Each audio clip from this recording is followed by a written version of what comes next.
Bueno, nosotros en esta oportunidad, siguiendo con el avance del programa, vamos a comenzar a desarrollar la unidad 5, la unidad temática 5, que habla del mercado del trabajo. Hay algunos temas que incluyen esta unidad que fueron dados en producción. Por ejemplo, si nosotros vemos producción potencial y efectiva, es un tema que ya fue dado, y nosotros vamos a abordarla desde el punto, digamos, directo de referirnos al tema de la ocupación y desempleo de la población y los instrumentales de medición que existen. Vamos a ver también la ley de Ocum y vamos a hacer ciertas referencias al autoempleo, el desempleo juvenil, el tema de los sindicatos. O sea que esta unidad es un poco, no es larga, así que en el transcurso de la clase de hoy la vamos a concluir. En ese tema, en ese punto, nosotros vamos a comenzar hablando de la población, ¿no? Y vamos a referirnos, ¿no?, principalmente y directamente a nuestro país, para hacer mención que en la Argentina la medición dinámica que nos permite monitorear la estructura del mercado de trabajo y poder así profundizar los perfiles de ocupados y desocupados, ampliar también el marco de perspectivas posibles para poder diagnosticar distintas variables o distintos aspectos de la economía y de la sociedad. Y quizás así, en esta situación, el fenómeno de la desocupación remita a múltiples causas. Nosotros, cuando generalmente hoy, por una situación muy particular, esta pandemia que nos está afectando, el desempleo o la desocupación ha crecido a cifras alarmantes, ¿no?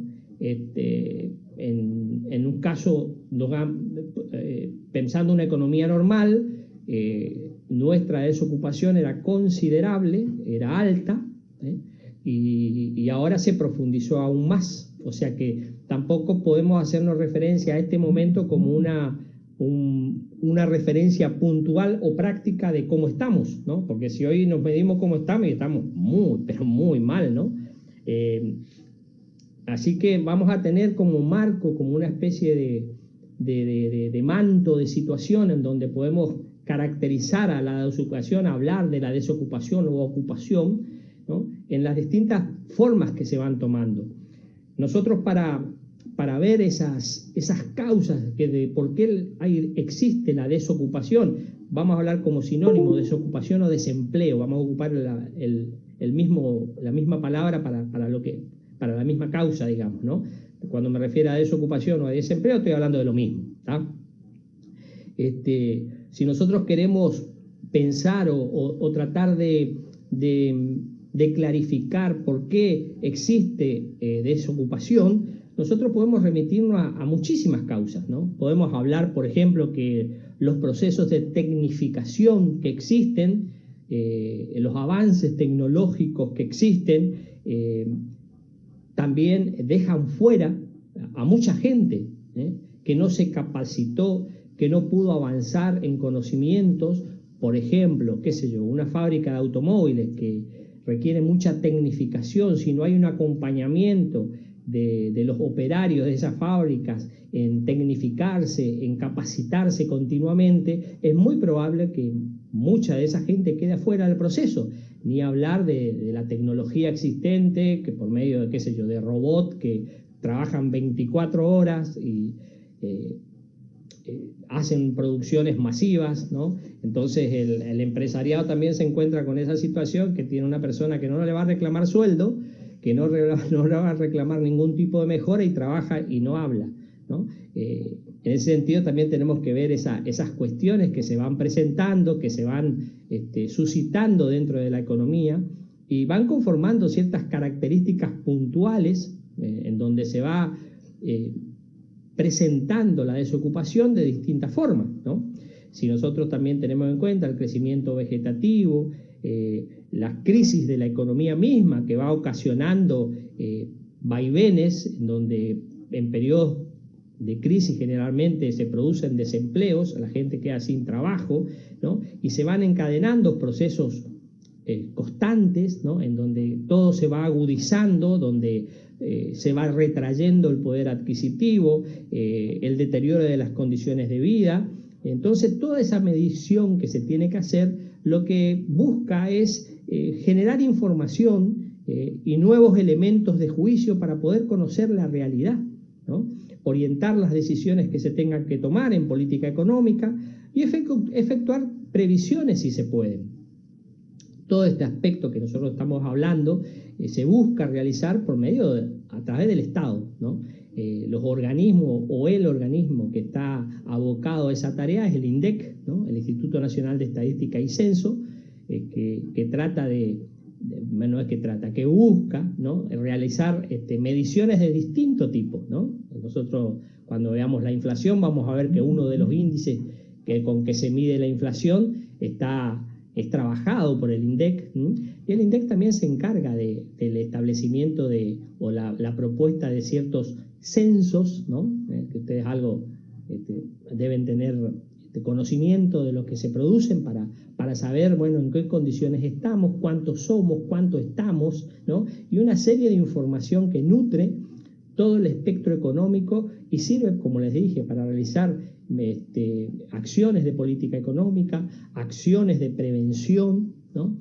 Y en ese aspecto se busca caracterizar, dentro de la economía existen ciertas disciplinas que si bien conforman disciplinas auxiliares de la economía, también conforman aspectos autónomos, por ejemplo las estadísticas, que la economía aplica mucho dentro de sus trabajos de conceptualización, ¿no? Por medio de ellas son las que se buscar información, extraer información y proporcionar información para lograr parametrizar mediciones concretas, ¿no? Si nosotros tomamos, por ejemplo, los seguros de desempleo para poder registrar el desempleo, tenemos que tener en cuenta que, como es una institución muy todavía de reciente aparición, no está bien articulada para que nos dé una cifra cierta y no cumple con todos los requisitos complejos de esta medición. Lo mismo si tomamos, qué sé yo, al sistema previsional como referente para poder contabilizar a los desocupados del sistema, tampoco abarcan todos los casos, ¿no? Entonces, estas cifras generalmente provienen de lo que se conoce como el censo de población y vivienda, ¿no? Que se realiza cada 10 años en el territorio nacional, ¿no? A pesar de la exhaustividad de este tipo de medición, en la práctica muchas veces resulta imposible los relevamientos de esta naturaleza, y no solo por la frecuencia que tienen que tener, sino también por las cifras que se tienen que recabar. Por ejemplo, estos censos tienen como objeto establecer puntualmente, amén del número de habitantes de nuestro país, recabar información múltiples y muy diversas, ¿no? Por medio de estos censos se busca, por ejemplo, saber, por ejemplo, la gente que está ocupada, que está subocupada, que está desocupada, que está escolarizada, ¿no? Los distintos niveles de escolarización, los distintos niveles de titularización, por ejemplo, qué sé yo, cuánta gente tiene un título primario, tiene un título secundario, o tiene un título universitario, o tiene títulos, no hablemos de títulos, tiene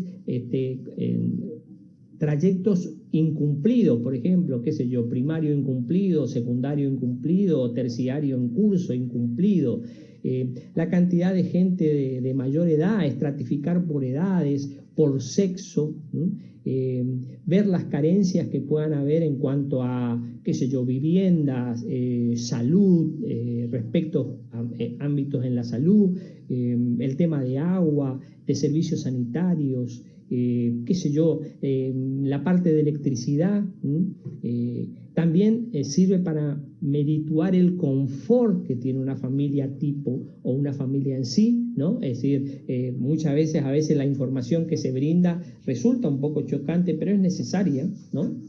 porque parecería ser que nos están indagando o que nos indagan sobre situaciones que no ameritarían, ¿no? Por ejemplo, que nos pregunten cuántos televisores hay en la casa, o si tiene heladera, o si tiene baño, si tiene inodoro, o si tiene lavatorio, o qué sé yo, si tiene pisos de mosaico, o pisos de tierra, o pisos de cemento, si las paredes son de material o de madera o de cartón, ¿no? Si el techo es de zinc o el techo es de hormigón, etcétera, etcétera, etcétera. Toda esa información es sumamente útil para la economía, ¿no? Porque se puede realizar previsiones y se puede establecer políticas de gobierno para ciertos casos que se ameriten.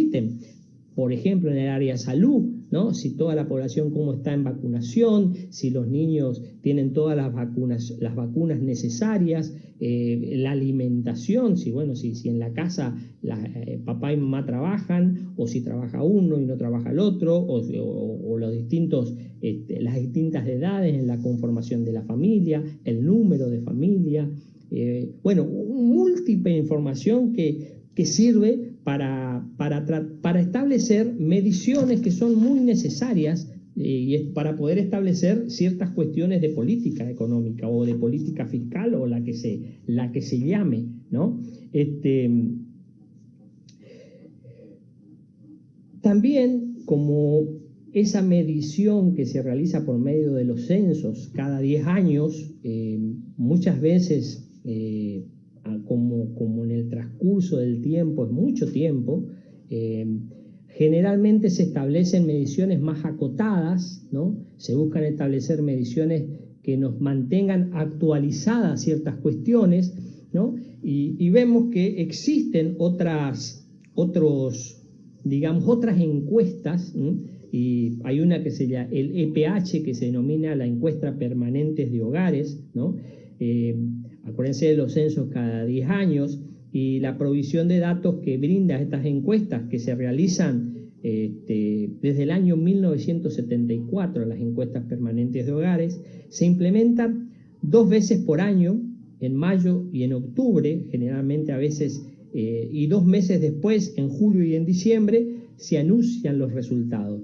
Estas encuestas parecerían que no se hacen o se presumen que no se hacen en general. ¿Por qué? Porque no hay una persona que va y golpea una puerta, pero lo que se busca son lo que se denominan estadísticas, establecer ciertas poblaciones muestrales de ciertos lugares y se tendencian valores, se proyectan valores en donde brindan cifras muy, pero muy cercanas a los reales movimientos. O sea, brindan rangos de que se denominan en estadísticas de confiabilidad muy importantes, ¿no?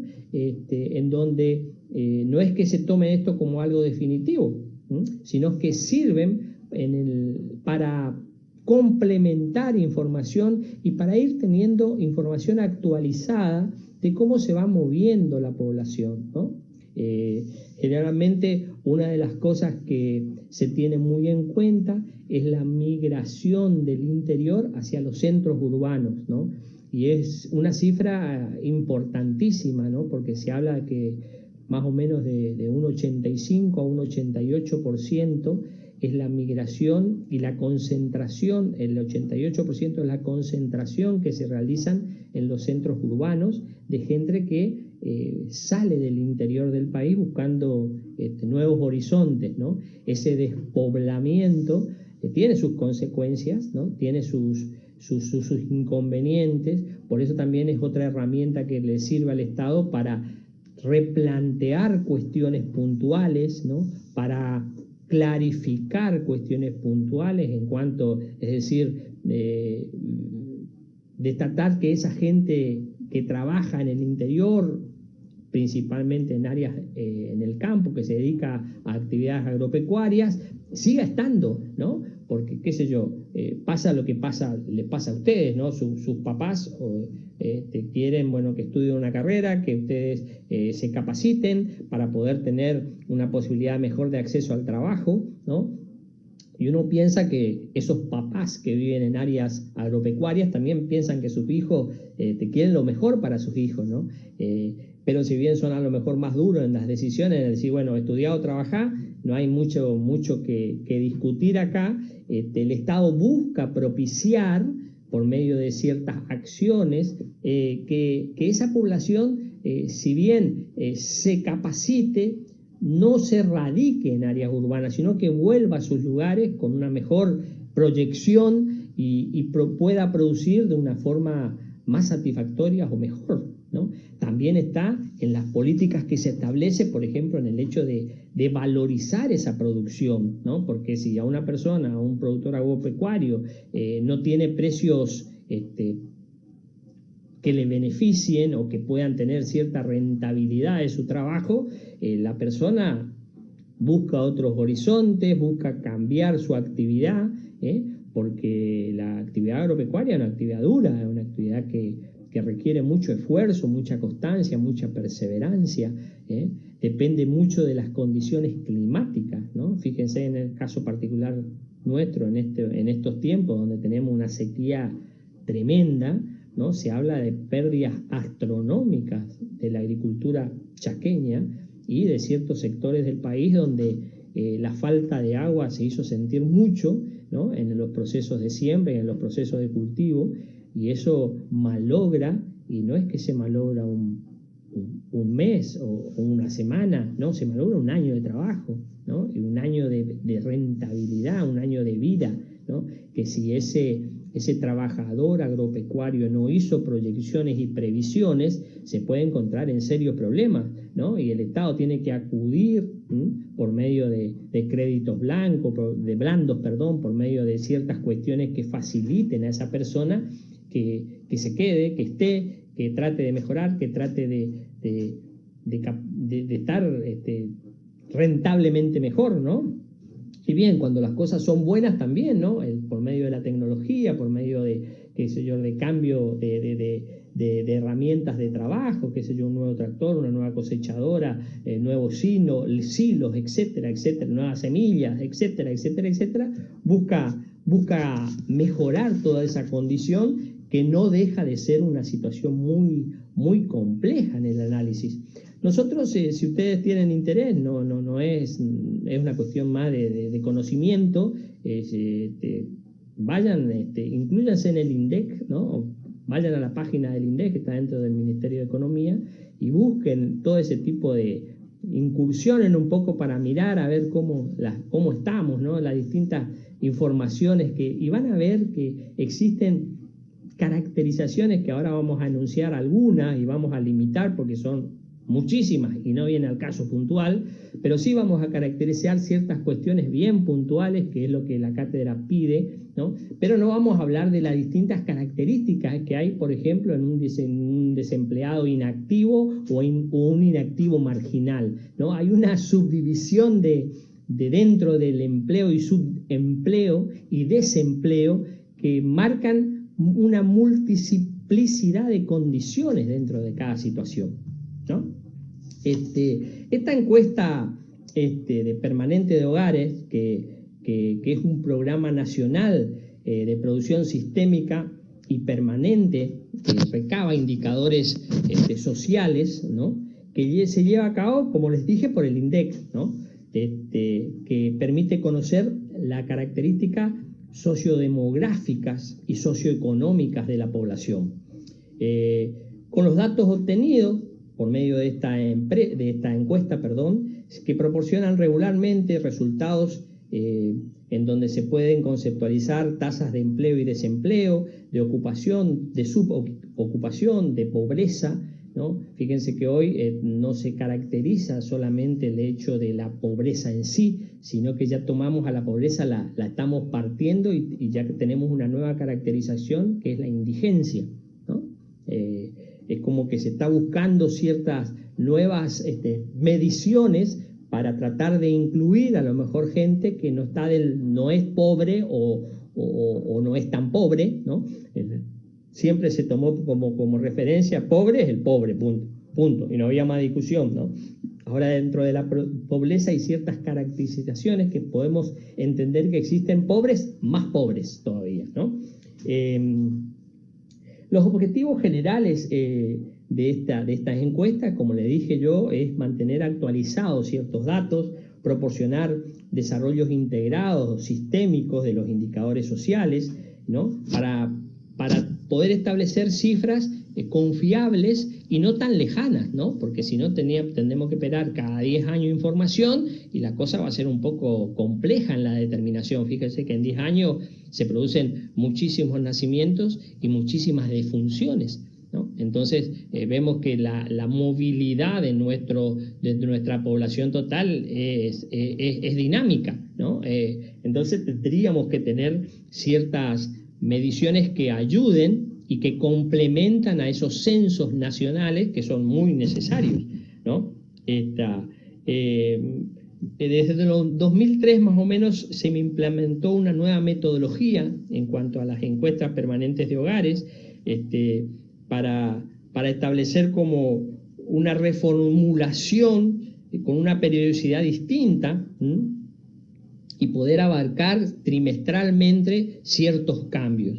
Como les dije, esta cuestión se hace en base a proyecciones, ¿no? A muestras, a muestreos, ¿no? que se seleccionan para establecer mediciones. Por ejemplo, que se pueden establecer muestras, por ejemplo, del centro de la ciudad, en nuestro caso, por ejemplo, del centro de Resistencia, de algún barrio, de un incremento considerable de población, de un barrio mediano y un barrio bajo de crecimiento de población, para poder tendencializar así ciertas mediciones que son necesarias, ¿no? En fin, este tipo de conceptualización es sumamente importante, ¿no? Poder saber cuántos somos y en qué condiciones estamos, es una información muy, pero muy importante para el gobierno de turno, ¿no? Para establecer políticas económicas o políticas de gobierno, para tratar de paliar los déficits que se produzcan. Profesor, ¿puede acercar esa matricita de población que ocupamos?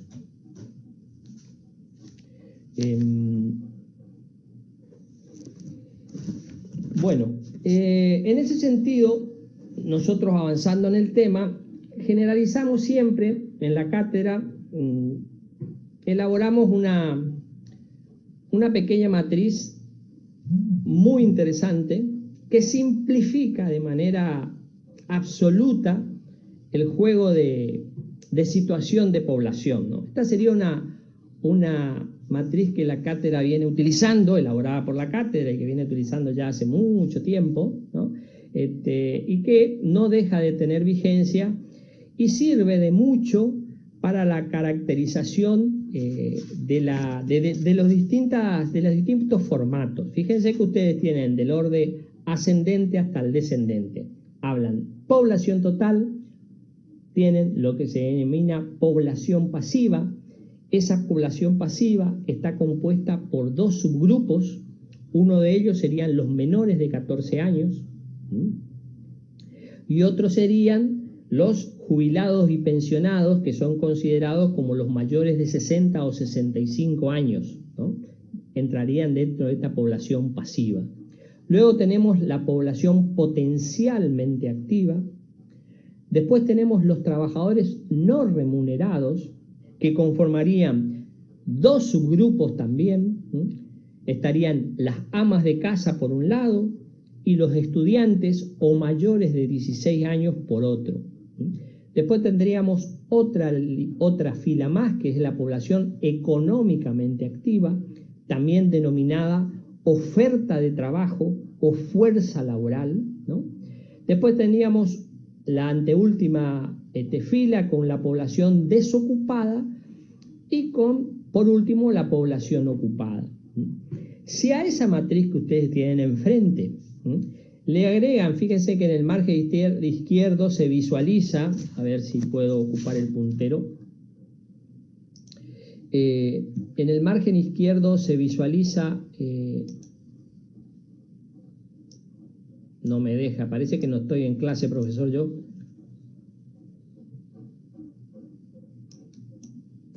Profesor. Eso, Ahí se lo estoy moviendo. Doblemente, fíjense, esa, donde está parado el puntero, fíjense que hay como un signo menos que se visualiza el primero, el segundo, el tercero más o menos. Si nosotros ocupamos el signo menos, ¿no? El signo menos, ¿no? Y decimos, parémonos en población total, ¿no? Población total menos población pasiva, tenemos lo que se denomina población potencialmente activa. Si a la población total le restamos la población pasiva, que reitero, está conformada por los menores de 14 años y los jubilados y pensionados, o sea, los mayores de 60 a 65 años, obtenemos lo que se denomina la población potencialmente activa. Si a esa población potencialmente activa le restamos los trabajadores no remunerados, que serían las amas de casa y los estudiantes mayores de 16 años, en el caso de ustedes podrían ser esos trabajadores no remunerados, salvo aquellos que trabajen, obtenemos lo que se denomina la población económicamente activa. Si a esa población económicamente activa, que se denomina oferta de trabajo o fuerza laboral, le restamos la población desocupada, obtenemos lo que se denomina la población ocupada. Fíjese que yo vine de la parte superior hacia la parte inferior utilizando el signo menos. Por supuesto, si quiero avanzar en sentido contrario, lo que tengo que hacer es cambiar el signo. Yo digo que la población ocupada más la población desocupada me da la población económicamente activa. Si a la población económicamente activa yo le sumo los trabajadores no remunerados, obtengo lo que se denomina la población potencialmente activa.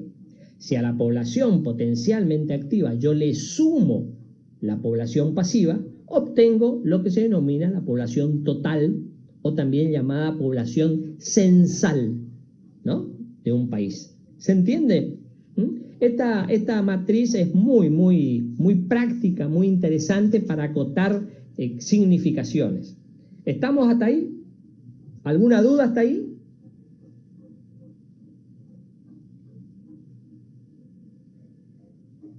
Bien, parece que no. Bueno, tomando en cuenta lo que nosotros tenemos enfrente, ¿no? Vamos a ver que la población total, vamos a tratar de ir definiendo lo que representa cada fila, ¿no? Cuando nosotros hablamos de población total, no estamos refiriendo a la población censal, ¿no? Si no estamos refiriendo a Argentina, es decir, por la población de Argentina, ¿cuánto es totalmente, ¿no? Supuestamente 45 millones de personas. Esa es la población total o censal, también se llama, ¿no? Es decir, cuántos habitantes somos dentro del territorio argentino, ¿no? La población pasiva, como les dije, caracterizada por los dos subgrupos, sería la población que está en una situación particular, ¿no? Conformada por un subgrupo de menores de 14 años y otro subgrupo de jubilados y pensionados, que son los mayores de 60 o 65 años, ¿no? Si a nosotros hacemos esa resta, si vamos de arriba para abajo, nosotros decimos la población potencialmente activa. En la población, aclaro una cosita antes que me olvide, la población total también se la denomina estimada. Si tienen mucha bibliografía, habla población estimada, dice. Bueno, es lo mismo que población total y es lo mismo que población censal, ¿sí? La población potencialmente activa es el conjunto de personas que está en condiciones de trabajar. Fíjense la palabra que ocupo. Conjuntos de personas que está en condiciones de trabajar. No dije que trabaja, ¿sí? Está en condiciones, ¿Esa? ¿Se entiende? Entonces, población potencialmente activa es el conjunto de personas que está en condiciones de trabajar, ¿no? Volvemos a otro, bajamos un renglón más, trabajadores no remunerados. Bueno, más o menos ya explicamos, ratificamos. compuesta por dos subgrupos. Mayores de 16 años también se caracterizan con estudiantes, se dice, ¿no? Mayores de 16 años, y las amas de casa. Acá vale bien decir detenernos un poquito en este tema de amas de casa, ¿no? Esta condición de trabajadora, las amas de casa que existe en nuestro país, que existió, existe y va a existir, está referenciada al trabajo de la mamá, ¿no? Que no trabaja afuera y trabaja en su casa, ¿no? Y hay mamás que trabajan afuera y trabajan en su casa, o sea, tienen doble trabajo. Nada más que un trabajo de ellos no está remunerado, ¿no? Como un avance importante, ¿no? Un avance social importante, la Argentina propuso, y es una situación real, ¿no? En donde propone la jubilación de las amas de casa, es decir, a todo ese grupo de personas, ¿no? Poder lograr que se jubilen. Y ustedes me dirán, pienso, ¿no? Que pensarán, bueno, una persona que se jubila, supuestamente antes tuvo que trabajar. Cuando uno dice trabajar, dice está recibiendo un sueldo, ¿no? Y esta persona trabajaron, pero nadie les pagó, ¿no? Nadie les pagó. Bueno, dentro de los países más evolucionados económicamente y dentro de los que no figuran tan evolucionados, Argentina, que debe ser uno de los únicos países, ingresa en esa situación donde establece la posibilidad que las amas de casa se jubilen. Por supuesto con ciertas condiciones, ¿no? No gratuitamente, pero con ciertas facilidades, ¿no? Que hacen que este grupo de personas, ¿no? Tenga un cierto amparo, ¿no? Tenga algo, ¿no? Fíjense que una mamá que trabajó toda su vida como ama de casa, llega a su adultez, a su vejez, ¿no? Y si no es por el socorro de los hijos, esa persona, o la pensión del esposo, esa persona prácticamente quedaría desamparada, ¿no? Entonces, esta situación trata de paliar esa cuestión por medio de esta jubilación, ¿no? La población económicamente activa,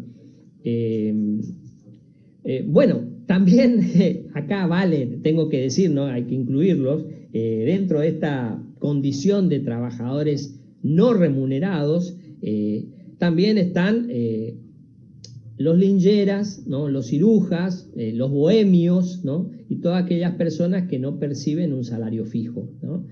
Una persona, un artesano, bueno, hoy un artesano tiene otra caracterización porque ya busca ser monotributista, ¿no? Para poder acceder, qué sé yo, a una jubilación y a una obra social, ¿no?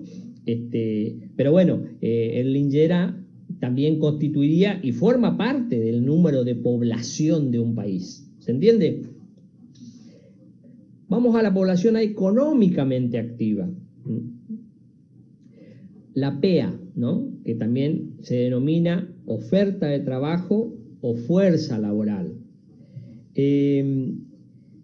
La población económicamente activa es el conjunto de personas que está integrado por quienes tienen trabajo, o sea, los ocupados, y por aquellos que sin tenerlo lo buscan activamente, o sea, los desocupados. Fíjense, si nosotros vamos a lo que yo dije anteriormente, si tomamos la matriz de abajo para arriba, vemos que la población ocupada más la población desocupada es la población económicamente activa, ¿sí? La población económicamente activa está incluido por aquellas personas que están ocupadas, ¿sí? Y aquellas personas que están desocupadas, pero la caracterización de esta desocupación es que están buscando trabajo activamente, ¿eh? No se quedaron en la casa a tomar mate y bueno, Dios dirá, ¿no? Yo soy desocupado. Por eso es que en la información, en la caracterización de los censos, se busca estratificar esas situaciones, ¿no? Desocupados, activos, inactivos, dentro de los inactivos marginales, extremos, etcétera, etcétera, etcétera, porque se busca incluir las distintas caracterizaciones. Si, por ejemplo, se realiza un censo en un determinado momento y yo ando por la calle buscando trabajo, seguramente si me censan en la calle y yo estoy en la calle, que normalmente se pide que todos queden en su casa, pero bueno, yo estoy buscando trabajo, seguramente yo pasaré a ser un desocupado, ¿no? Porque voy a tener una constancia de que estoy buscando trabajo o voy a una reunión de trabajo para ver si me toman o no. Entonces mi caracterización sería un desocupado, pero con esa caracterización, que estoy buscando trabajo activamente. Por eso es, si busca trabajo en las últimas 24 horas, 48 horas, en la última semana, en la última quincena, en el último mes, se sigue estratificando para buscar la mayor y mejor información posible. ¿Estamos hasta ahí? Bueno, la población ocupada comprende aquellos individuos que ejercen una actividad remunerada. A ver, acá también es importante clarificar este concepto, ¿no? Porque ustedes me pueden decir, sí, bueno, pero yo estoy trabajando en un kiosco y a mí no me hacen los aportes. ¿Está? ¿Se entiende lo que digo? Es decir, para que yo esté realmente empleado, a mí mi empleador me tiene que pagar una serie de conceptos que hacen al sueldo. Es decir, no me tiene que pagar solamente el sueldo, sino que tiene que haber aportes a la jubilación, aportes a la obra social. Eso todo que le digo está instituido por ley, no es que estoy inventando, no estoy que se me está ocurriendo esto, no, está todo por ley. Todos los que estamos empleados, digamos, y que percibimos un sueldo, nuestro empleador es pasible de cumplir con distintas obligaciones. Eso es lo que se denomina trabajo en blanco, ¿no? Trabajo en blanco, ¿no? Que yo esté legalmente trabajando y cubierto por todas, con un seguro, etcétera, etcétera, etcétera. Existe también en nuestra economía los trabajadores en negro, que no figuran en ningún lado, ¿no? Y que están cobrando un cierto dinero, ¿no? ¿Qué sé yo? Existe, es real, ¿no? Esos trabajadores no estarían registrados dentro de el cúmulo de empleo formal, sino dentro del cúmulo de empleo informal. Esos trabajadores, si nosotros caracterizamos el Producto Bruto Interno, representarían una franja que no estaría blanqueada, que no constituiría producto. Si bien están trabajando, le están haciendo ganar a una persona. Si bien están viviendo, su representación no está conformada dentro de lo que se denomina una economía legal. ¿Se entiende? Por eso podemos decir que existen muchos trabajadores que no están en blanco. Sin ir más lejos, no sé si ustedes saben, pero el servicio doméstico, o sea, las empleadas domésticas, tienen que estar en blanco.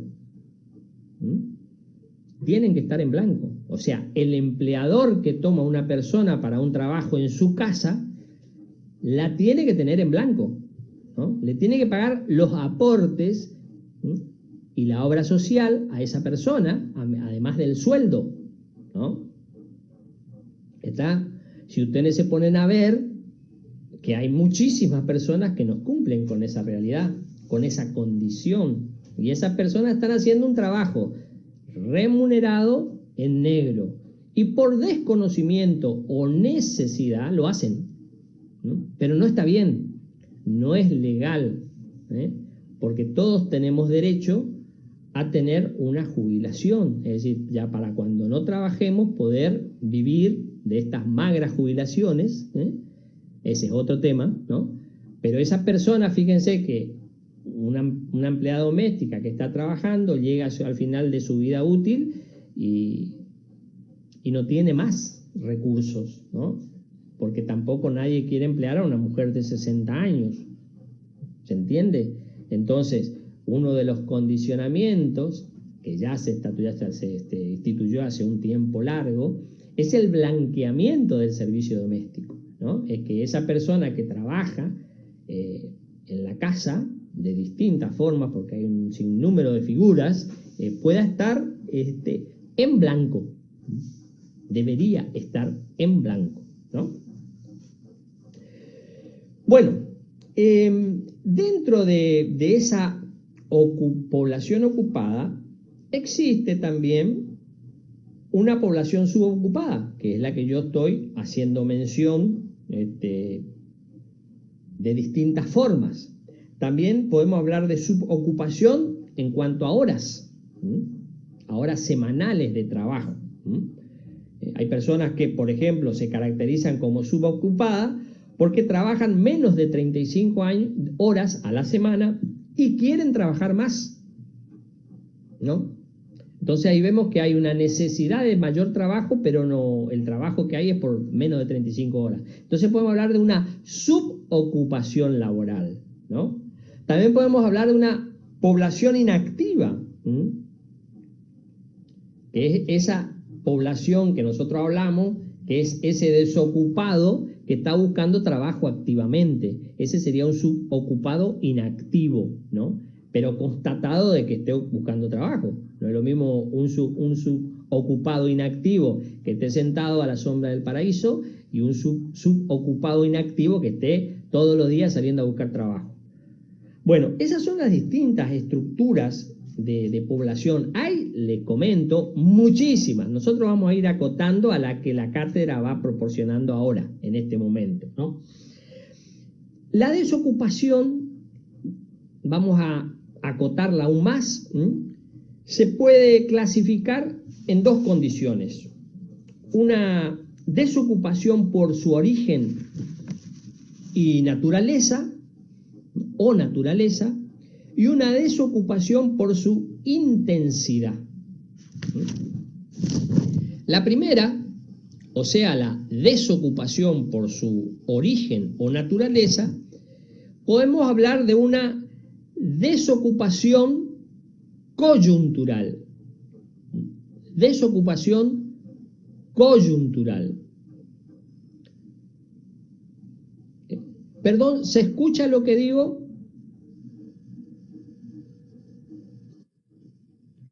¿Se escucha? Perfecto. ¿Se escucha? ¿Se escucha? Bueno, entonces hablamos de una desocupación coyuntural, que sería, es la que se genera como consecuencia de una baja en la actividad económica y es de tipo circunstancial, de corto plazo. Por ejemplo, una recesión económica que donde baja la ocupación, pero por corto plazo, ¿no?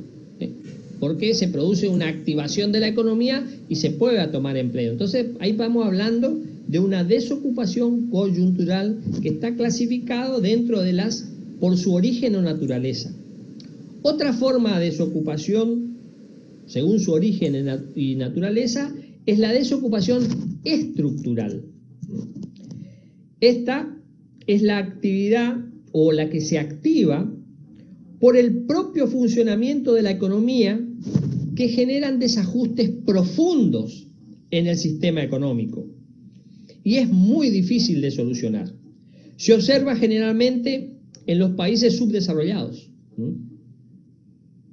Por ejemplo, en un país donde no haya suficiente formación de capital, acuérdense el capital del término económico, no financiero, si no tiene una suficiente formación de capital, generalmente va a haber una deficiencia en trabajo. ¿Sí? Después, Bueno, ya hablé coyuntural, estructural. También podemos hablar de desocupación tecnológica, que es la que yo hice referencia cuando comencé a charlar. Es la que se produce en una economía cuando se incorpora tecnología muy rápidamente, no dando tiempo a la capacitación de la mano de obra. Entonces se producen reemplazos de la mano de obra por esa tecnificación. Es decir, como yo le dije, es más fácil y más barato, quizás tenga referencia más inversión inicial, pero en el tiempo voy a ganar. Poner a trabajar un robot que trabaja todo el día, todos los días, y requiere unos servicios cada tanto, que tener, qué sé yo, 100 personas que trabajen en la misma condición. Pero ojo, no lo voy a poder hacer trabajar, por más que haga turno de 8 horas, sábado y domingo, por la ley laboral no lo voy a poder hacer trabajar, salvo que pague que yo asuma la parte legal de conformar lo que tengo que conformar para que ellos trabajen sábado y domingo. ¿Se entiende? Esta desocupación tecnológica se está produciendo en muchos países del mundo, tanto de economías avanzadas como de economías no avanzadas, ¿no? Después existe lo que se denomina la desocupación friccional, ¿no? Que corresponde al periodo de tiempo necesario para el cambio de un empleo a otro. Siempre es de escasa duración y momentánea. Generalmente opera en las economías industriales, ¿no? Teniendo en cuenta que no hay un corte real del vínculo. Por ejemplo, en una fábrica de automóviles en Rosario, digo Ford, cierra, ¿no? Y es absorbida por dos fábricas que están en Rosario, qué sé yo, Chevrolet y qué sé yo, Renault, supónganse. Entonces los empleados que tienen cierta capacitación pasan a formar parte de otras fábricas, ¿no? Esa desocupación que ocurre se denomina friccional, es de corto tiempo también.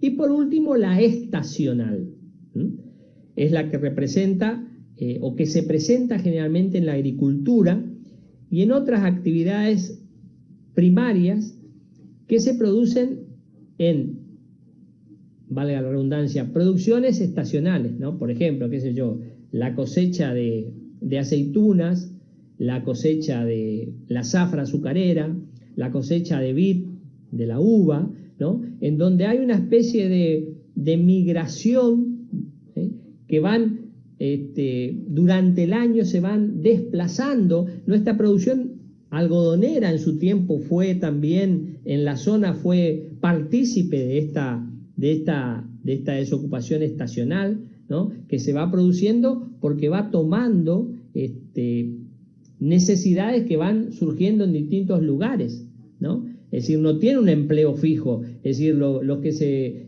ocupaban de la recolección del algodón en el Chaco no quedaban afincados en el Chaco, o capaz que vivían en el Chaco, pero trabajaban, qué sé yo, en la recolección de algodón en el Chaco, después migraban a Salta, a Tucumán, para la zafra azucarera, de ahí saltaban, qué sé yo, a Mendoza o a San Juan para la recolección de vid, ¿no? Y después volvían al Chaco, ¿no? Y se producía ese tipo de desocupación que estaba caracterizada. Vuelvo a referenciar, existe muchísimas más. Lo que nosotros hacemos es acotarla para que se entienda ese tipo de situación que se produce. Y después, como le dije, está la desocupación que tiene su origen o según su intensidad, ¿no? Acá podemos hablar de desocupación total, desocupación parcial y desocupación disfrazada, ¿no? La total, como su nombre lo dice, es la causada por el cese total de una actividad. Desaparece la fuente de trabajo, se cierra una empresa, por ejemplo, ¿no? Se cierra una fábrica textil y desaparece esa empresa y, por supuesto, se produce una desocupación total porque la gente que trabaja ahí queda sin trabajo.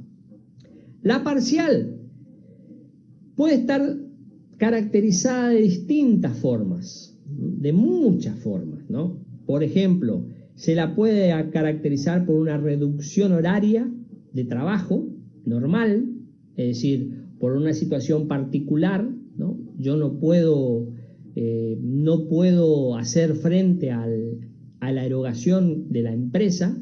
Entonces le propongo a los empleados que, bueno, que en vez de trabajar 8 horas, trabajen 4 y les voy a pagar por 4, porque no tengo el capital suficiente, porque si no tengo que cerrar, y esa es la única manera de subsistir. Y bueno, llegamos a un acuerdo y se produce. Entonces ahí podemos hablar de una desocupación parcial, porque hay un excedente de horas que la persona va a tener que tratar de buscar en otro lugar o conformarse con lo que tiene, ¿no? Esa disminución de la jornada laboral ocurrió en el país y ocurre en muchos países del mundo, ¿no? En nuestro país hace poco la industria automotriz redujo su horario laboral y digamos parcializó jornadas de trabajo.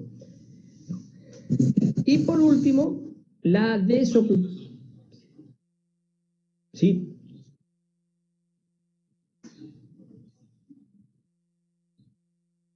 A sectores de la economía a poder incurrir en eso y así, por supuesto, pagar también menos salario.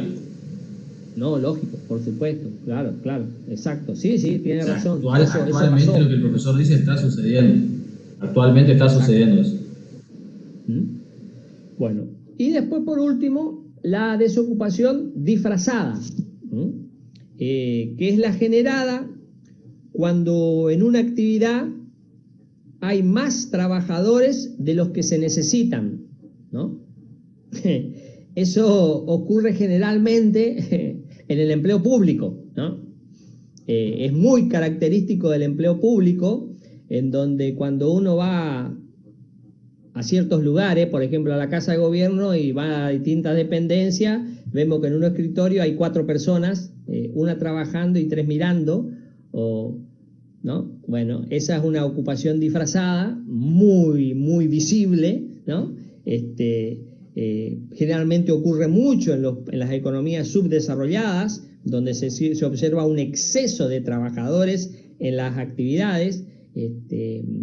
Generalmente también se hacía mención hacia atrás a las actividades primarias y terciarias, que por falta de ocupación también hubo cierta cantidad de empleo que se creó para no dejar sin trabajo a mucha gente, pero bueno, uno de los ejemplos muy, muy claros es el empleo público, ¿no? En general, ¿no? Y acá, en este sentido, me obligo a hacer, primero por mi trabajo en la función pública, un regloncito del trabajo en negro, ¿no? Esta mención especial del trabajo en negro, o también llamado no registrado, donde el trabajador no tiene productividad o tiene productividad cero. Esa productividad cero se refleja en el producto en general, ¿no? En el producto bruto en general, ¿no? Porque no hay aportes, ¿no? No hay una genuina actividad económica visible, ¿sí? Esto fue motivo de estudio hace mucho tiempo y se lo sigue estudiando y se lo sigue tratando de solucionar. Se habla de distinta manera, la economía subterránea, ¿no? La que genera trabajo en negro, como se dice, ¿no? Porque no está registrado, no hay otra forma de caracterizarlo, pero que económicamente no es productivo, no genera productividad. ¿Se entiende? Al único que le genera productividad es al empleador.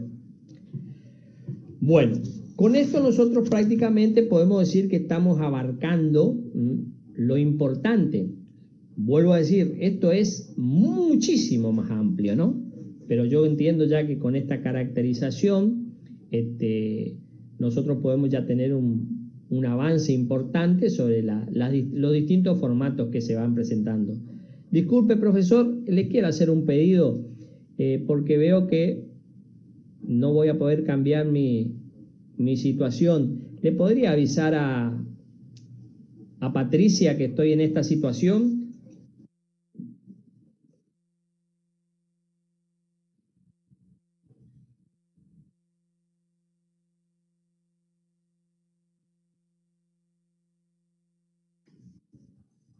Perfecto. Buenísimo. Bueno, el segundo, puede poner en el pod el segundo, la segunda hojita.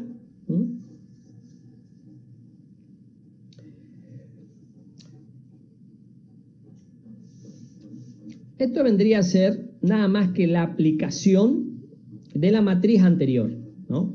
En general, en economía y en las mediciones se hablan de tasas. Se habla de tasa de actividad, se habla de tasa de empleo, es decir, cuando nosotros hablamos de empleo no decimos, hay, qué sé yo, 30 millones de desempleados. Sí, también se dice, pero es como un número tan grande, podemos decir, no, hay un 35% de desempleo. Bueno, ese porcentaje se refiere a esto que ustedes tienen enfrente, que se denominan tasas. Hay tasas de actividad, hay tasas de empleo, hay tasas de ocupación, hay tasas de desocupación, y todo se hace extractando valores que se buscan en distintas cuestiones. Nosotros hacemos referencia a la matriz anterior. Fíjense que, por ejemplo, la tasa de actividad sería la división o la razón entre la población económicamente activa y la población total, por 100.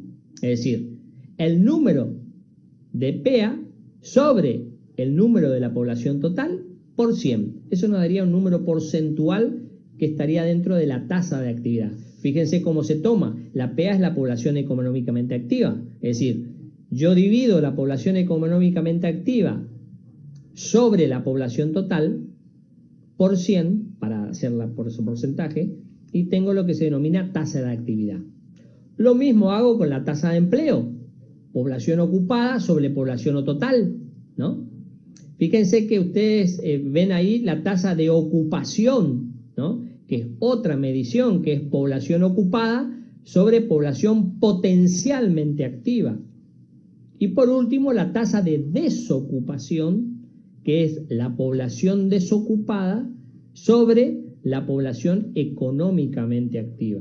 Esas 4 tasas nomás, me interesa que ustedes la tengan, la visualicen, la entiendan. Por supuesto, esto se trabaja con números, ¿no? Para que sean más concretos, pero bueno, a los fines formales está explícito que existen tasas que referencian características, que referencian situaciones puntuales, ¿no? Es decir, ustedes van a lograr visualizar, qué sé yo, en un medio de comunicación, que bueno, se redujo la tasa de actividad. Entonces, ¿qué está diciendo? ¿Tasa de actividad? ¿Qué es la tasa de actividad? La tasa de actividad es el número de la población económicamente activa, o sea, el número de ocupados y desocupados, más desocupados, sobre la población total. A eso te está refiriendo. ¿Se entiende lo que digo? Buenísimo. Bueno, con esto, a ver, fíjense una pequeña observación que creo que está abajo también de esta filmina, que dice qué relación tiene la tasa de empleo con tasa de ocupación. Fíjense que si yo estoy midiendo tasa de empleo y tasa de ocupación, en el numerador yo tengo el mismo concepto. Fíjense, si ustedes visualizan, tienen a la población ocupada en el numerador. Pero el denominador, una es sobre la población total y otra es sobre la población potencialmente activa. Recuerden, población total, número total de habitantes de un país. Población potencialmente activa, cantidad de personas que están en condiciones de trabajar, que sería población total menos población pasiva. ¿Se entiende? Entonces, esa medición de la tasa de empleo, que muchas veces se la confunde con tasa de ocupación, que son 2 mediciones distintas, es calculada sobre la población total, para obtener el dato de cómo los ocupados mantienen el nivel de vida de toda la población, cómo la población ocupada mantiene el nivel de vida de toda la población. Por eso que la tasa de empleo brinda una información puntual y la tasa de ocupación brinda otra ocupación. Y acá vuelvo a cargar un poquito el concepto. Fíjense como dije, La tasa de empleo se calcula sobre la población total para obtener cómo la población ocupada mantiene el nivel de vida de toda la población total. ¿Qué estoy queriendo decir con esto? Que la población ocupada mantiene el nivel de vida de toda la población. Si bien no tiene una aplicación total, es un concepto sumamente importante. ¿Por qué? Porque la población ocupada es la que paga los impuestos. ¿Sí? Por medio del pago de los impuestos, el Estado puede cumplir con sus obligaciones. El Estado puede dar más planes sociales, puede ayudar a ciertas situaciones particulares, ¿no? Y si no puede, no sube, no logra reunir el valor total, puede acudir a préstamos, a emisión, ¿no? Pero esa es la caracterización que quiere conceptualizar este concepto, ¿sí? Es decir, cómo la población ocupada mantiene el nivel de vida de toda la población. ¿Por qué? Porque la población ocupada, por eso es la visibilidad, por eso es necesario que se visibilicen, que haya empleo formal, porque cuando más empleo formal, hay más recaudación por parte del Estado. Se distiende un poco la pelota, ¿no? Para que haya más gente que colabore, que más asuma compromiso y el Estado pueda disponer de más dinero sin endeudarse más. Ahora, si siempre estamos reducidos, por eso que la significación de la reducción del empleo tiene muchos inconvenientes. Ese es el sentido práctico, ¿no? Ni hablar del sentido social, lo que significa una pérdida de empleo. Pero si nosotros buscamos la practicidad del concepto, también de la afectación emocional de la persona, nosotros vemos que hay una incidencia negativa para el Estado. Para el Estado no es bueno que haya desempleo. No le conviene que haya desempleo. ¿Está? Bueno, hasta ahí está más o menos entendido. ¿Hay alguna duda puntual? ¿Hay algo que les quedó en el tintero? Que quieran preguntar, no hay ni un problema. Aguardo para escucharlo y de paso tomo un poco de agua.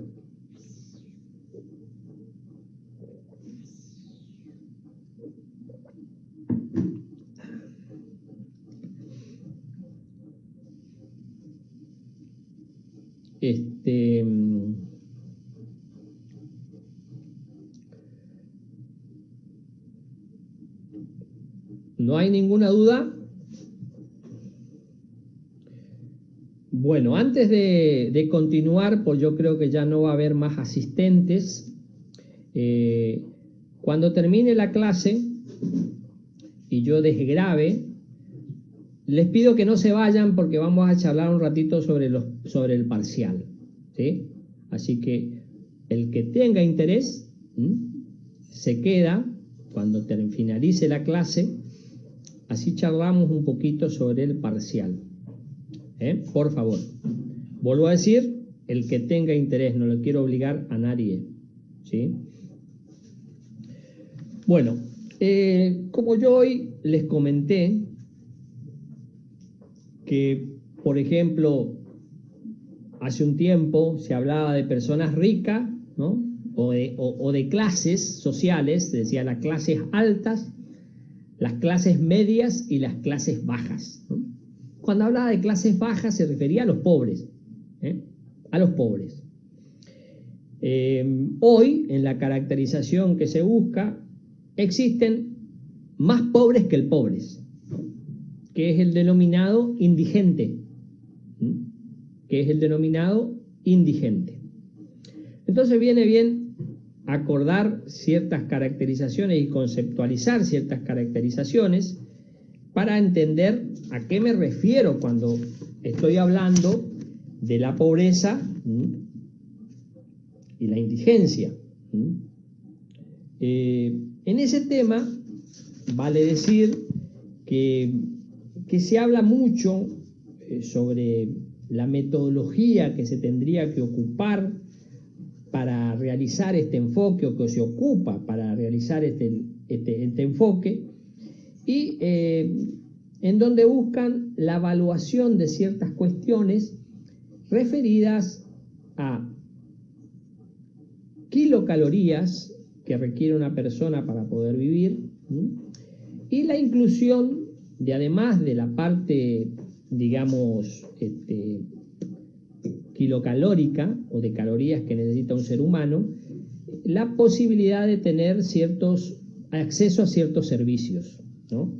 Entonces, en esa cuestión se habla sobre la medición de la pobreza o línea de pobreza, también hablada. Si nosotros hoy, ustedes van al INDEC, van a encontrar que cuánto necesita hoy una persona para ser considerada pobre o indigente, ¿no? Siempre sobre la base de una familia constituida básica, una familia tipo básica, que es papá, mamá y 2 hijos, con ciertas edades. También dentro de esa caracterización se van esquematizando distintas nuevas caracterizaciones en cuanto a edades y requerimientos, ¿no? Pero en general, no tengo acá las cifras, pero estaba creo que alrededor de 40.000 y algo de pesos para no ser considerado pobre, y 11.000 o 12.000 o 18.000 por ahí nomás indigente. Estamos hablando 4 personas, 4 personas. Por supuesto, es muy puntual el monto, porque es más o menos 40.185,26 centavos. Es decir, si yo tengo ese valor 27 centavos, ya no soy pobre, ¿no? Es un poco a veces causa risa, ¿no? Que decir que uno con 1 centavo más puede no ser pobre, o con 1 centavo menos puede ser pobre, ¿no? 1 centavo. Que hoy 1 centavo en la Argentina es menos que menos, ¿no? Pero bueno, generalmente los distintos censos van caracterizando por medio de las segmentaciones que producen, los métodos que producen, ciertos formatos. Por ejemplo, en el caso del Censo de Población y Vivienda del 91, se consideraron los siguientes indicadores de privación, ¿no? Que se denominan: hogares con más de 3 personas por cuarto, hacinamiento crítico; hogares que habitan viviendas consideradas de tipo inconveniente, piezas de inquilinato, viviendas precarias o de otro tipo; hogares que habitan viviendas que no tienen retrete o tienen retrete sin descarga de agua; hogares que tienen algún niño en edad escolar que no asiste a la escuela; hogares que tienen 4 o más personas con un miembro desocupado, en los cuales el jefe tiene un bajo nivel de ocupación, solo asistió 2 años o menos al nivel primario, ¿no? Y van estratificando ciertas características. Vale hacer una semejanza con el médico patólogo, ¿no? Que va tocando, va seccionando distintas partes, ¿no? Para lograr los estudios pormenorizados de conceptualizaciones, ¿no es cierto?, en el cuerpo humano, ¿no? Para que ver, qué sé yo, distintas situaciones necesarias. Bueno, el INDEC busca caracterizar de la forma más desagregada posible los distintos conceptos. Con esto yo tampoco quiero hacer todo una apología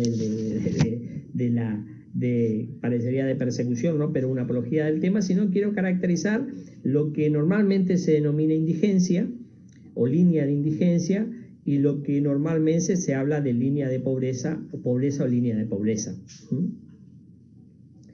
Puntualmente, pobreza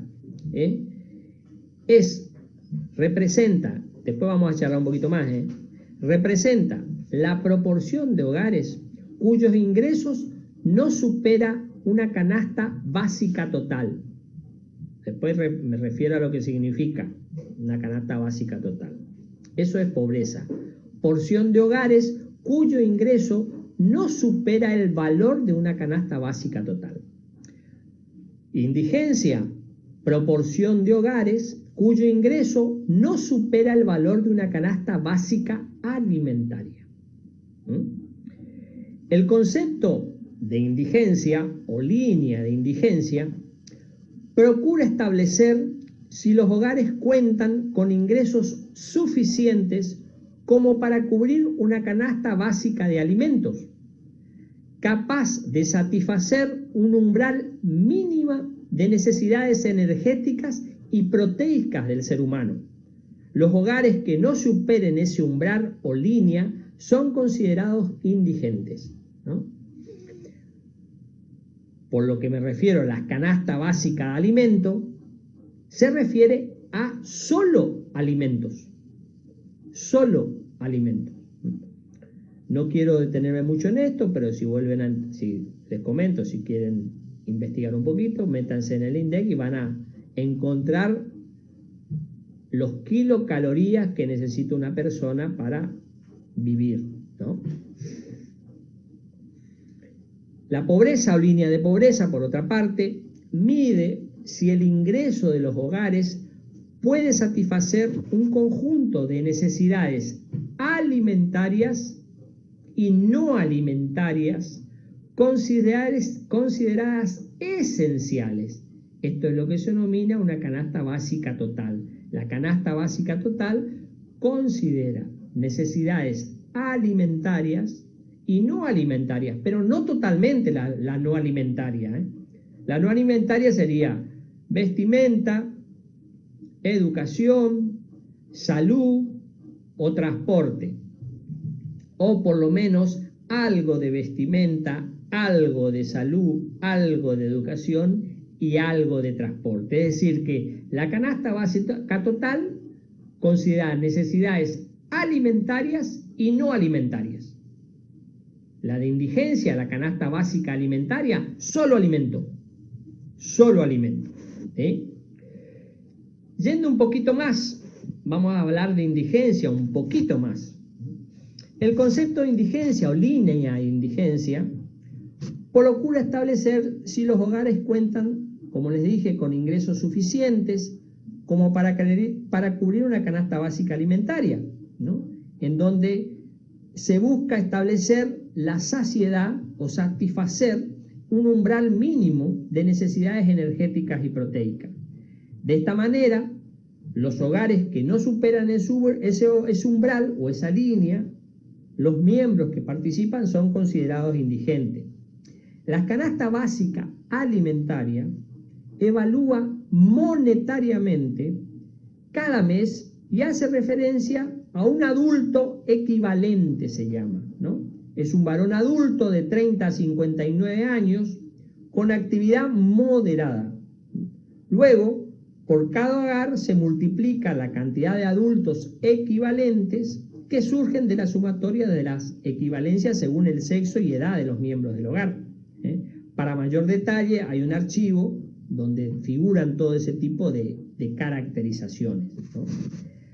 Por lo otro, la parte de pobreza, el método que trata el INDEC es establecer un monto monetario, porque son todas referencias monetarias, ¿no?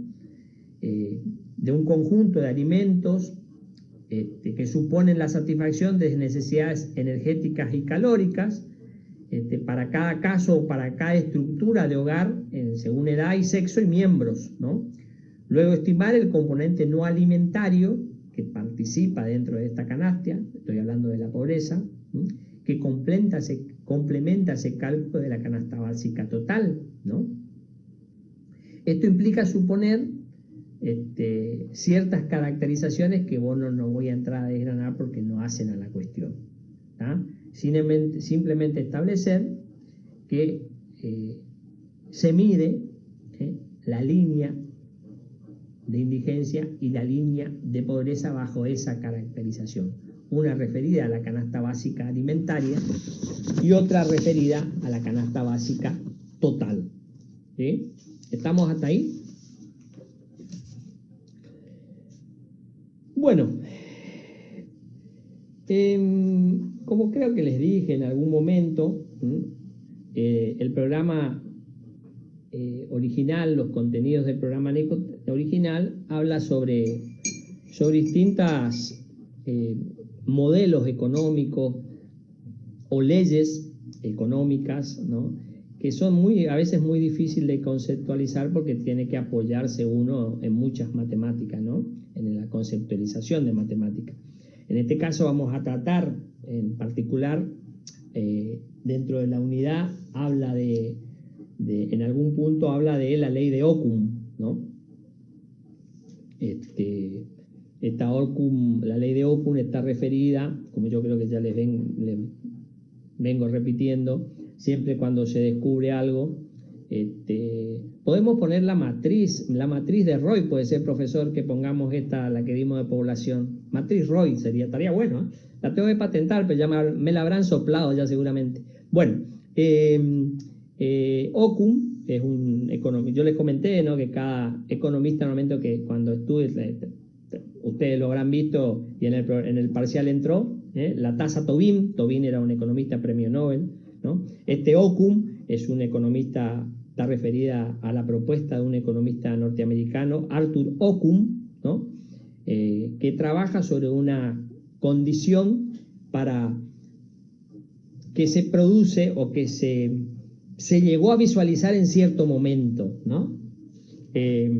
Yo no me ocupé de que si esto realmente se sigue visualizando, yo particularmente creo que no lo digo enfáticamente porque me falta ir a los números, pero en su momento, estoy hablando del año 50, esto tuvo mucho auge, mucha relevancia porque establecía ciertos parámetros. Por supuesto, para hacer todo este cálculo uno necesita mucha información y formación fidedigna, ¿no? No una información veraz, no una información que se presume ser, porque los resultados que se arrojan son significativos, ¿no? A lo que voy es que hay que establecer con números reales, ¿no? Y a veces es difícil conseguir números reales, aunque ustedes no crean, es difícil. Bueno, esta ley, ¿no?, estaba propuesta, como les dije, por este economista americano, que establece la correlación que existe entre los cambios en la tasa de desempleo y los cambios en el Producto Bruto Interno o en la producción real. Dice, cuando que se produce una variación de un lado, se correlaciona con una variación porcentual de otro. Es decir, que si yo afecto la variación entre a la tasa de empleo, yo puedo visualizar la variación que se va a producir en los cambios del Producto Bruto Interno. Es decir, hablando en forma llana, en buen romance, si yo logro alterar la tasa de desempleo, puedo correlacionar un valor significativo en el producto. ¿Se entiende lo que digo? Lo que se puede decir, a mayor producción o a mayor Producto Bruto, menor desempleo. O a menor Producto Bruto, mayor desempleo. Cuando ustedes, si la visualizan en alguna otra teoría, van a ver que le habla de paro, no habla de desempleo, ¿no? A la tasa de desempleo generalmente en economía se le llama paro, ¿sí? Este incremento o disminución que se produce en la tasa de desempleo siempre lleva una proporción referida con respecto al cambio que se produce o se correlaciona con el Producto Bruto Interno. Esta medida solo fue una observación empírica en un determinado momento y que no se pudo demostrar fehacientemente, por eso es que les comento, por la extracción de datos fidedignos, ¿no? Occam se basó, tomando referencia a ciertos datos del año 50 en Estados Unidos, y avisó, o sea, calculó, tendenció, que la teoría era solo efectiva cuando la tasa de desempleo variaba de un 3 a un 7.5%. Eso él visualizó que esta regla se cumplía en la mayoría de los casos y por eso era considerada una observación fiable, o sea, una observación interesante, macroeconómicamente interesante, y el porcentaje exacto dependía mucho de los periodos considerados. Este hecho o este coeficiente que se lograba brindaba consideraciones interesantes desde el punto de vista macroeconómico en cierto tipo de análisis. Por ejemplo, de acuerdo a la ley de Okun expresada de esa manera, se podía esperar, fíjense el significado final, no voy a lo numérico, voy al final, ¿no? Se podía esperar que una reducción del desempleo del orden de la mitad del crecimiento del Producto Bruto Interno Real, del 4.25, haría bajar el desempleo en un 2%. Esa es la correlación. El aumento o disminución de la producción podría producir aumento o disminución del paro o la tasa de desocupación. Es decir, si yo crecía un tanto por ciento en el Producto Bruto, lograría reducir la tasa de desocupación en un tanto por ciento. ¿Sí? Es decir, esta forma de definición de esta ley, expresada en forma de tasa de crecimiento, relacionaba los cambios que se producían en desempleo. Determinaba que una reducción del desempleo en un cierto porcentaje de la fuerza laboral se asociaba con gran regularidad en un aumento del Producto Bruto de ese país. Ustedes dirán, pero bueno, es una obviedad.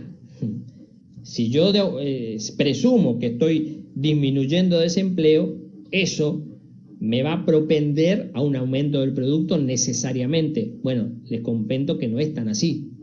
No es porque yo tenga mayor empleo, mi producto va a crecer. Sí puede ser, pero no significa siempre así. ¿Acuerdan? Hablamos del trabajo en blanco y trabajo en negro. Acuérdense de eso. Acuérdense de la capacidad productiva de un país, de la representación monetaria de un país, ¿no? ¿Sí?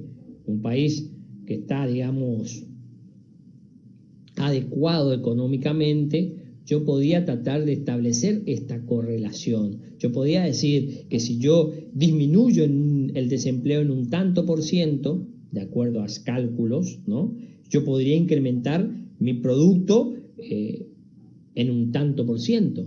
En este caso se veía que si yo lograba reducir mi tasa de desempleo, estoy hablando de Okun en su tiempo, si yo lograba reducir mi tasa de desempleo en un 1% por medio de la parte de cálculo, yo podría hacer crecer mi producto en 2/3.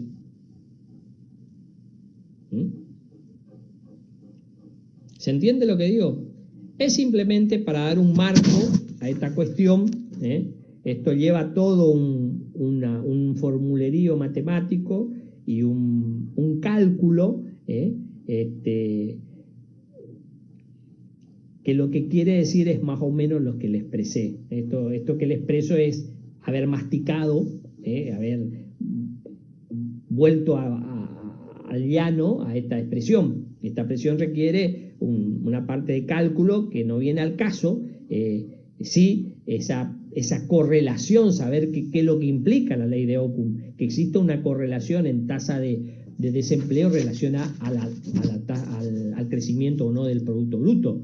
Es decir, no necesariamente una mayor producción puede resultar sí o no en menor paro o menor tasa de desempleo, o una menor producción puede resultar en más o menor tasa de desempleo, ¿no? Estas cifras que se producen en esta oscilación llaman a decir que se entiende que en determinada situación bajo ciertos factores, bajo cierta composición macroeconómica, yo puedo inducir que habría una correlación en una cierta medida. En este cálculo que se hizo en su momento, se llegó a decir que disminuyendo la tasa de desempleo en un 1%, yo podría hacer crecer mi producto en 2/3. ¿Se entiende? Eso es más o menos lo que refiere el tema de la ley de Occam, ¿no? Simplemente para que quede constancia puntual de lo que referencia. Bueno, después podíamos charlar un ratito de lo que se hablaba ya en su tiempo, hace mucho tiempo, se hablaba del desempleo juvenil, ¿no? La incidencia del desempleo juvenil, ¿no? Es notorio ya desde hace un tiempo la inserción de los jóvenes en el empleo, ¿no? Cuando hablo de jóvenes, hablo de más jóvenes, ¿no? Es decir, acuérdense que de los 16 años hacia adelante, ya se vio que cambió un poco la metodología del empleo, hay muchas más personas con interés en trabajar, ¿no? Hay gente que estudia y trabaja, hay gente que solo trabaja, hay gente que solo estudia, ¿no? Pero hay mucha gente que se incorpora al aspecto laboral cuando se puede, por supuesto, y realiza una tarea, ¿no? Entonces uno ve que esa inclusión de empleo, que por momentos crece, por momentos decrece, lleva siempre un condicionante muy puntual, ¿no? Hay distintos o diversos empleos que la caracterización de la persona no puede cubrir. Por ejemplo, qué sé yo, un médico, ¿no? Debería tener un empleo de mayor caracterización, refiriéndome a lo monetario, que un enfermero, por la misma especialización de esa persona, ¿está? No es lo mismo, qué sé yo, una persona idónea, es decir, que sabe hacer algo, que un profesional. Es decir, hay muchas personas que trabajan llevando contabilidades y no son contadores, ¿no? Pero indudablemente el contador tiene mucho más capacidad que esas personas. Fue preparado, estudió, se capacitó. Entonces, en esa valoración también hay implícitamente algo. No es lo mismo que yo me dedique al marketing de oído, porque tengo conocimiento de algo, y voy a estar en una total desigualdad con ustedes cuando se reciban, ¿no? Porque ustedes van a tener una formación mucho más completa, si bien a lo mejor se van a dedicar puntualmente a algo que les guste más, ¿no? Van a tener una formación muchísimo más completa que yo, ¿no? Que no conozco mucho de la cuestión. Bueno, en esa situación, en el acceso laboral, existen diferenciaciones, ¿no? Y eso se ocupa muchas veces la situación. Por ejemplo, qué sé yo, un supermercado que está necesitando repositores, ¿no? No va a pedir para eso contadores, ¿no? Va a pedir gente con una determinada edad, que tenga cierta, qué sé yo,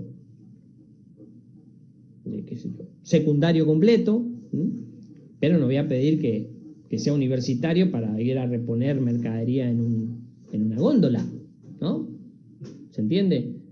Sí, voy a requerir, qué sé yo, para mi oficina contable, a lo mejor puedo requerir una persona que sea idónea, que un estudiante de contaduría, un estudiante de abogacía, para que ayude al staff, al abogado que tengo en mi empresa, que se vaya preparando, que se vaya capacitando, pero en eso también condice la parte salarial, ¿no? En general y en particular en las grandes economías, del mundo, el desempleo juvenil es muy alto, ¿no? Es muy alto. Y es muy sensible o está muy relacionado a los ciclos económicos, ¿no? Acuérdense, los 4 ciclos económicos. Entonces, generalmente se tuvo que haber, o se prestó mucha atención. Al estar desempleado en la juventud puede causar un daño, por así decir, en la determinación productiva futura, ¿no?, de los trabajadores, ¿no? La dificultad del paso de la adolescencia a la madurez provoca serios problemas sociales, ¿no? Por ejemplo, qué sé yo, delincuencia, vandalismo, embarazos precoces, suicidios, ¿no? Y es muy perturbador ver en las grandes economías toda esta secuencia que quizás nosotros la vemos lejana, ¿no? O la vemos de otra forma, pero en las grandes economías del mundo tiene mucha incidencia y es muy fuerte, ¿no? Las situaciones que produce. No es lo mismo el desempleo de una persona joven o con una persona joven con necesidades que desemplea que una persona madura que pueda tener otras capacidades o que puede tener otra visión, ¿no? Si un joven no está suficientemente fortalecido, que se producen suicidios, ¿no? Porque la persona se siente totalmente desamparada, totalmente abrumada por la situación, cómo va a vivir. No se olviden que en muchas partes del mundo, qué sé yo, los chicos de 16, 18 años ya se van a vivir solos, ¿no? Buscan vivir solos y buscan producir su vida, ¿no? Y bueno, ahí en eso está inmerso un montón de situaciones negativas, como la delincuencia, el tema de las drogas, que es muy perturbador en la sociedad, ¿no? Quizás, vuelvo a decir, nosotros no lo veamos muy concretamente, pero en las grandes economías del mundo es un tema que se considera mucho. Por último, el tema de los sindicatos, ¿no? El tema de los sindicatos, en este caso, es un tema muy particular, ¿no? Esto irrumpió en el mundo, ¿no? Cuando los trabajadores se comenzaron a sindicalizar, o sea, a agrupar para poder producir mejoras, porque no era lo mismo pelear de a uno que pelear de a 1000, ¿no? Y fueron proporcionando o se fueron produciendo cambios en distintas legislaciones laborales en favor o más propicios para los empleados, ¿no? En este caso, la Argentina tiene una de las leyes laborales más progresistas en el mundo, pero por supuesto al empresario no le cierra mucho, porque al decir de los empresarios beneficia mucho a los trabajadores, ¿no? O resguarda mucho a los trabajadores. Sin entrar en ánimo de discusión, vuelvo a decir, la ley de trabajo, la ley de sindicalización en Argentina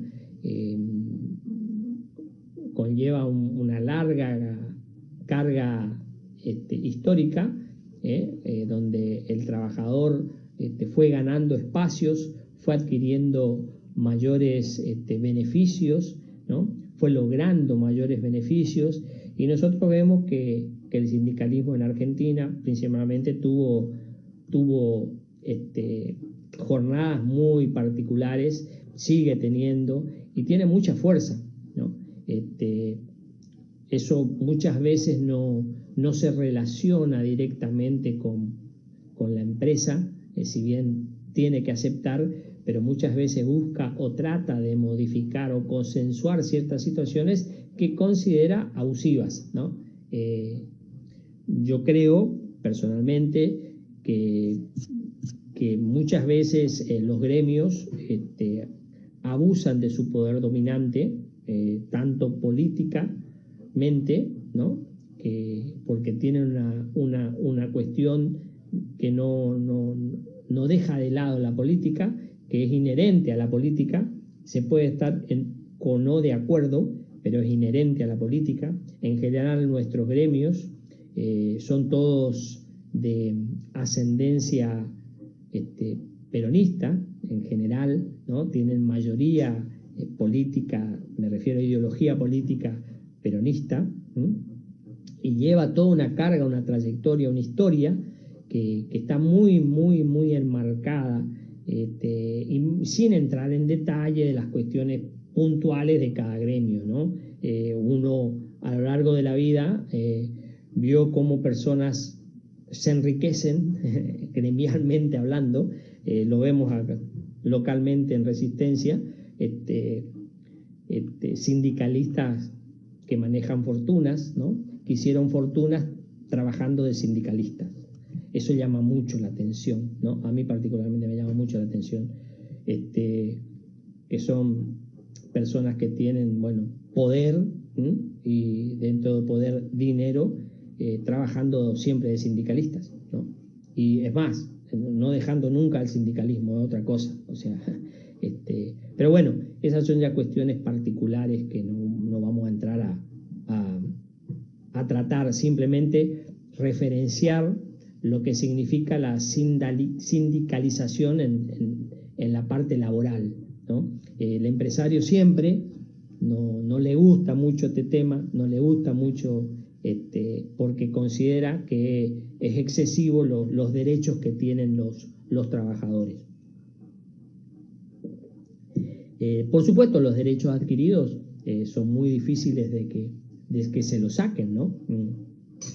Más, alguien cuando tiene un derecho conculcado es difícil que ceda para entregar eso que logró. Eso muchas veces se logró con mucho sacrificio, mucha lucha, y otras veces con concesiones particulares, ¿no? De eso al punto de vista en donde se ve, por ejemplo, los aspectos de paritarios, o sea, de negociaciones salariales, la fuerza de un sindicato implica una consideración distinta. Es decir, cada empleado no va a negociar su salario con su empleador, ¿no? Sino que es el sindicato el que promueve esa negociación paritaria para lograr mejoras salariales y cualquier otra mejora de otro tipo que pueda tener. Bueno, con esto yo creo que más o menos cerramos o concluimos toda esta unidad del mercado de trabajo, abordando de distinta óptica, con una óptica distinta, y llegando sí al nudo de la cuestión del mercado laboral, lo que implica el trabajo en sí, las caracterizaciones que existen, y bueno, todo otros temas que van coadyuvando para que esto se vaya clarificando más. Ustedes lo van a ver en cuestiones puntuales, lo que implica, ¿no? Cuando ya conformen parte de la oferta laboral, cuando salgan a buscar un trabajo, ojalá sea todo, ya cuando ustedes estén, sea todo mucho más sencillo y realmente haya. Hoy la cosa está dificilísima para todos. Aquel que tiene que cuidarlo mucho, y aquel que no tiene o que quedó sin trabajo realmente es lamentable, y es muy doloroso, muy angustiante, y bueno, cuando a ustedes les toque el hecho de la inserción laboral, van a ver que capaz, ojalá tengan toda la suerte del mundo, ¿no? Pero yo sigo pensando, en contra de lo que piensa el presidente, yo sigo abogando a la meritocracia, o sea, a la necesidad de merecer lo que se tiene, en el buen sentido, o sea, con las herramientas que nos dieron, ¿no? Con la educación, con la mayor y mejor educación, propender al mayor y mejor empleo que pueda tener, ¿no? Eso sin ninguna duda que van de la mano. En eso no se equivoquen. Siempre la capacitación, la mejora, tiene que desembocar en algún momento en mejora de otros tipos, ¿no? Si vamos a lo laboral, mejora laboral, mejor remuneración, y yo no estoy en eso, no me crié como creo que no crié a mis hijos en dar sentado que me caiga la manzana del árbol y salir, ¿no? Como tampoco me vinculé políticamente para conseguir puestos de trabajo. Yo creo que hay mucha gente así y es muy valorable y significativo que haya gente así, en donde el esfuerzo implique el sacrificio y bien, si no bien no soy muy cercano a la iglesia, comulgo ciertas cuestiones como que ganarás el pan con el sudor de tu frente, ¿no? Creo que es importante que entendamos que nosotros tenemos que avanzar y tenemos que tratar de igualarnos con educación, ¿no? Con mejor y mayor educación. Eso es lo que nos igualaría o brindaría mayor oportunidad a aquel que la posee, ¿no? O sea que convengamos también que no todos tienen la posibilidad de acceder a la mayor y mejor educación, pero dentro de lo posible busquen eso, ¿sí? Y traten de llegar a eso, porque indudablemente no va de la mano con lo otro, va de la mano con lo otro. Bueno, con esto yo quiero dar por terminado esta unidad, quiero cerrar esta unidad y voy a cerrar la grabación, pero nosotros vamos a continuar en la clase charlando un poquito del parcial. Así que bueno, los que tengan interés se quedan, porque vamos a ir a eso. Le agradezco mucho la presencia, que tengan un buen fin de semana. No dejen de leer post y pre y post clase. Acuérdense que estamos avanzando, nos quedan 2 meses y termina el cuatrimestre. Le agradezco la presencia, como les dije, cuídense mucho y estamos en contacto. Si no hay alguna duda, al que clarifique algo antes de irme, por favor puede sacar nomás, profesor, la filmina. Esperamos un ratito por si hay alguna duda o algo que clarificar y cerramos la grabación.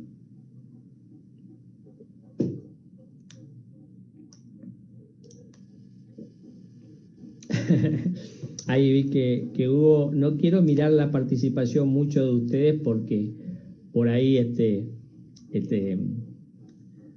a ver, que acá hay Lucía preguntó algo, profe, ¿la población total cuenta a los extranjeros que viven acá? No, eso entra en las categorías de extranjeros. Se los cuenta en una clasificación particular, ¿no? En general, lo que se tiene en cuenta es la conformación y el tiempo en la radicación. Hay ciertas características. Los extranjeros en general están contabilizados porque se sabe cuántos bolivianos hay, cuántos venezolanos hay, cuántos paraguayos hay, pero ya muchos de esos adquirieron la naturalización o adquirieron la, ¿cómo se dice?, la residencia y optaron por ser ciudadanos argentinos. Si son ciudadanos argentinos, forman el total de población nuestra y tendrán otra caracterización. ¿Se entiende lo que digo, Lucía?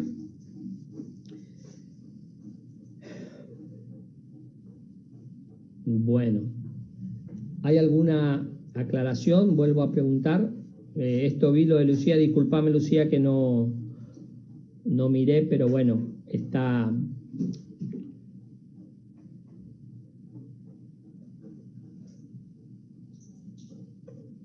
Bueno, suspendo la grabación. Si hay alguna cuestión la vemos en la sala. Le agradezco mucho la presencia y voy a detener la grabación y